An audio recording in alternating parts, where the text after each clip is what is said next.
Hey everybody, let's take a look at this week's new comics, starting off with the Star Wars stuff.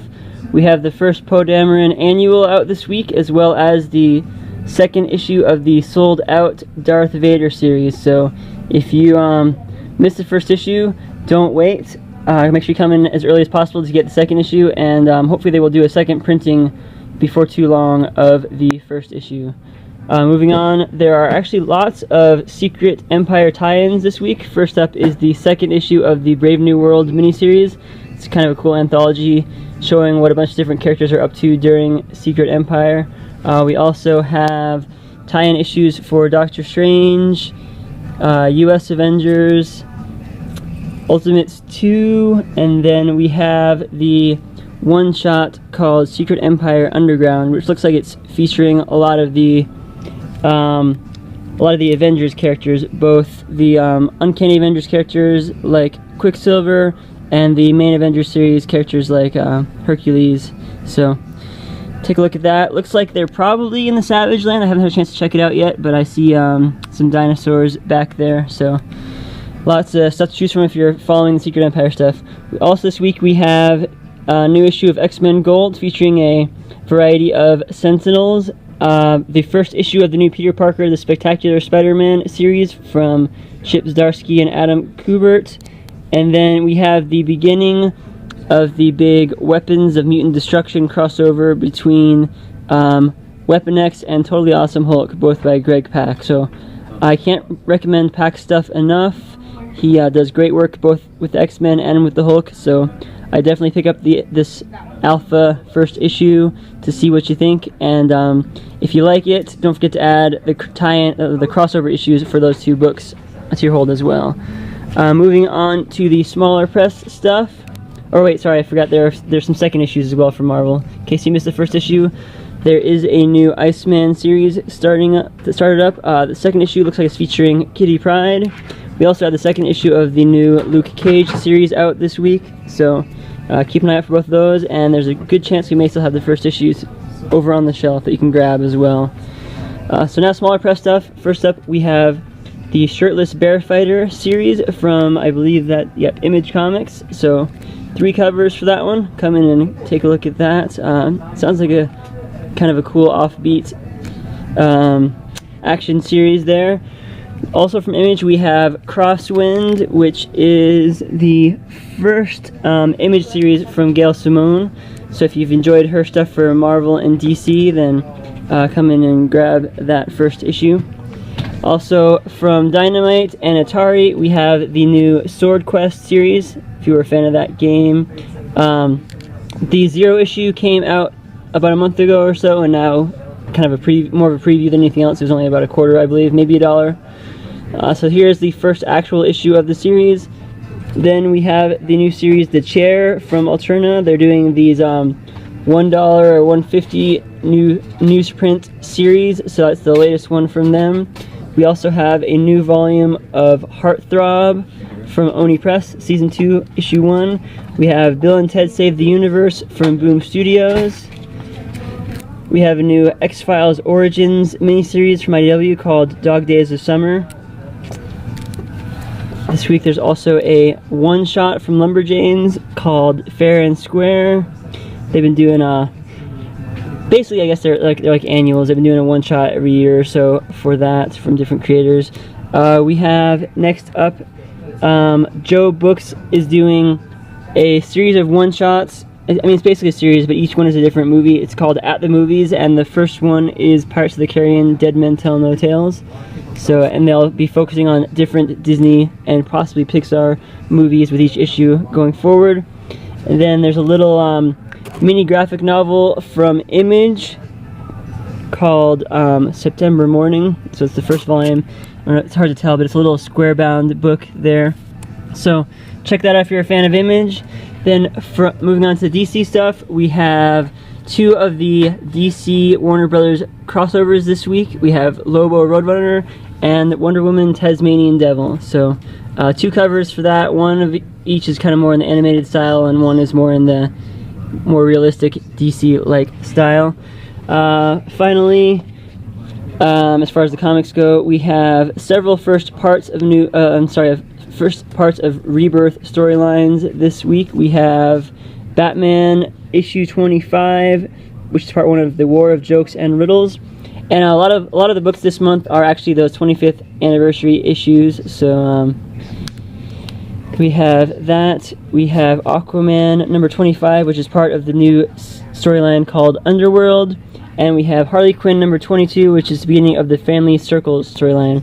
Also, lots of others this week, of course. We have Batwoman, Superman, All-Star Batman, Green Arrow, Super Sons, Trinity, Nightwing, Green Lanterns, and Justice League. Quite a bit of merchandise this week as well. We have 2 really cool Legend of Zelda puzzles, so if you are a Zelda fan, don't wait, come in and grab those because we just have 1 of each. We have a cool Spider-Man mask, a Squirrel Girl shirt. We have the latest Fact File special with a Thor action figure.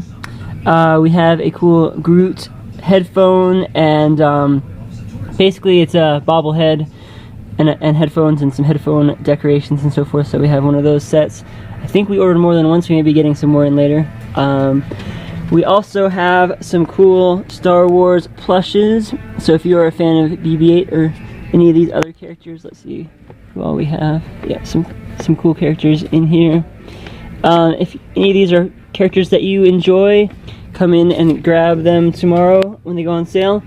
And we also have a good assortment of variant covers this week. A couple Star Wars ones, quite a few for Peter Parker, the Spectacular Spider-Man, several for Weapons of Mutant Destruction, Doctor Strange, a few Mary Jane ones. So we have Mary Jane as Captain America and Mary Jane as Thor. We have a cool foil logo variant for Crosswinds. Girl Scouts, Image is doing their Pride Month variant covers. And then finally, we have a cool My Little Pony variant. Moving on, Jason and Ashley had some recommendations that they wanted to give, like they did last week. So we'll start off with Ashley. Go ahead and show us the books that you're... So there's DC Bombshells. It's about the women of DC fighting in World War II. It's great. This is trade number 4. And it's a beautiful artwork, pin-up artwork. And then there is She-Hulk. This is number 1, and it's basically more about her lawyer stuff instead of like be a superhero and saving the world. And then there's Snot Girl. I love this book. It's by the creator of Scott Pilgrim, and it's just amazing. The artwork is amazing.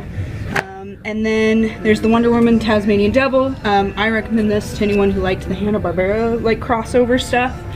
And I love this cover. It's my favorite. And then, of course, I had to pick Harley Quinn. I get both covers, but I really enjoy this cover particularly. They're all great. So yeah, I'll pass it off to Jason. So my recommendations for the week are, I'm a big Star Wars fan, and we've got the first volume of Star Wars Dr. Aphra. She's probably my favorite Extended Universe character who was introduced in the past year. She originated from the Darth Vader comics. Darth Vader kind of conscripted her to get her to do some dirty work for him because she's a scientific genius, and she also basically has no moral compass. So it was a good team up until he didn't need her anymore, at which point she barely escaped with her life. So then it starts following her. This is the first volume, and Kieran Gillen's just a solid author. Really recommend his stuff in general, so this is really great. There's an example of some really cool action sequence in the book. Then we've got America. This is about America Chavez, or Miss America, depending on how you know her. Gabby Rivera is the one who does this, writes this series. She's a fairly new author for Marvel, and she's just been doing an amazing job with this series. This one follows her specifically as she's going to superhero college, which is pretty new. I don't think you've seen very many superhero colleges outside of, you could argue, Xavier's school. And then just an example of a nice splash from that comic there. For a family-friendly suggestion, we have DC Superhero Girls. You've probably seen the cartoon. I have recommended this to probably like 10 different families, and they've got it for the kids, and they've loved it every single time. So this one's definitely a great one. We've got The Ultimates. Al Ewing's the author for this one. My favorite artist Her name is Risa Hewlett. On Tumblr, she goes by Vila, or Vila Art. She got her first deal with Marvel to do a cover for this series for the #1, which is featured in the back here, right here. So you should definitely check out this book. Gotta plug her. And then finally, we've got 2 new Spider books this week. We've got Spider-Woman and Spider-Gwen. If you haven't read Spider-Gwen yet, then you probably should be checking that out. But the one that I really, really enjoy is Spider-Woman. Dennis Hopeless is just a genius, and he's been doing amazing work with this series. It's been very underrated. A lot of people aren't reading it, but the critics love it. If you go to SuperiorSpiderTalk.com, the person who's been reviewing this series just raves about it all the time. Definitely recommend checking it out. It's volume number 3, which is the last one, so it's got everything out for this series. It's only 3 volumes to collect, so not too bad. So those are my recommendations for the week. All right, and all this stuff goes on sale tomorrow. So if you see something that you like, come in and ask us to reserve it for you. And if we have an extra copy, we will. And we hope to see you sometime this week. Have a great day.